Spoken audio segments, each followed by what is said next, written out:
Aišku, jūs 300 000 kartų girdėjote apie Vilniaus kino festivalį Kino pavasaris.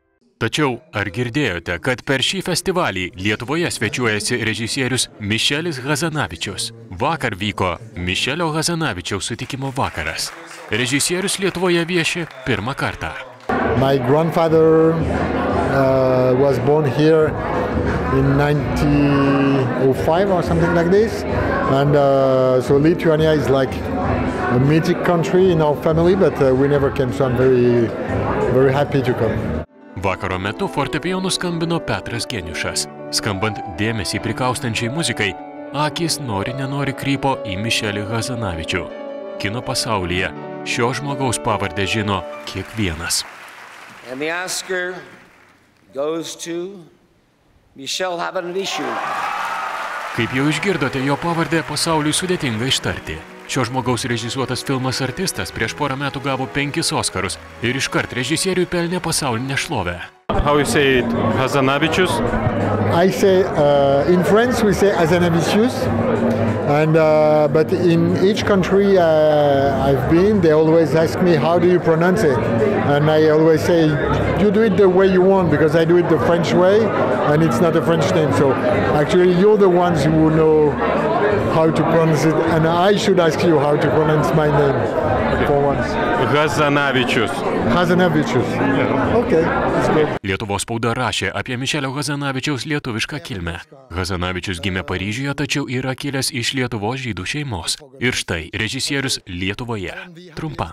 It's not the first time that the festival invited me, but this time I had some free time and I could do it, so I came because once again Lithuania a very special place in our family, so that's why I came. Kanuose pristatyto Mišelio Hazanavičiaus filmo Artistas veiksmas rutuliojasi 1927 Holivude.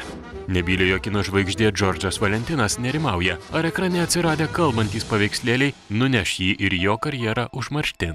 Jis susideda su jauna šokėja Pepi Miller, tačiau mergina dar tik laukia savo didžiosios progos. Nebylus filmas Artistas kino kritikų sutiktas itin palankiai. Čečėnija. 1999. Karas. Festivalis Kino pavasaris pristato pernai sukurtą juostą Ieškojimai. Po 5 Oskarais, 3 auksiniais gaubliais ir dar virš 150 įvairiausių apdovanojimų ir tiek pat nominacijų pelniusio artisto, Mišelis Hazanavičius keičia žanrą. It's a movie I wanted to do, and it was a very complex movie to make, very expensive, with a very difficult topic, and so actually the Oscar gave me the opportunity to make the movie I wanted to do. Šioje juostoje pasakojamos 2 skirtingos istorijos. Apie per stebuklą išgyvenusių 9 metų musulmoną našlaitį Čečėnijoje ir Rusijos kariuomenėje tarnaujantį jaunuolį Kolę. Istorijos vyksta vienu metu. Tėvų netekęs ir po patirto šoko nekalbantis berniukas Hadžis patenka į amerikiečių kontroliuojamą vaikų prieglaudą. Tuo tarpu per kelius šimtus kilometrų nuo konflikto Permėje jaunas muzikantas Kolė įkliūna milicijos pareigūnams neatsargiai parūkę žolės.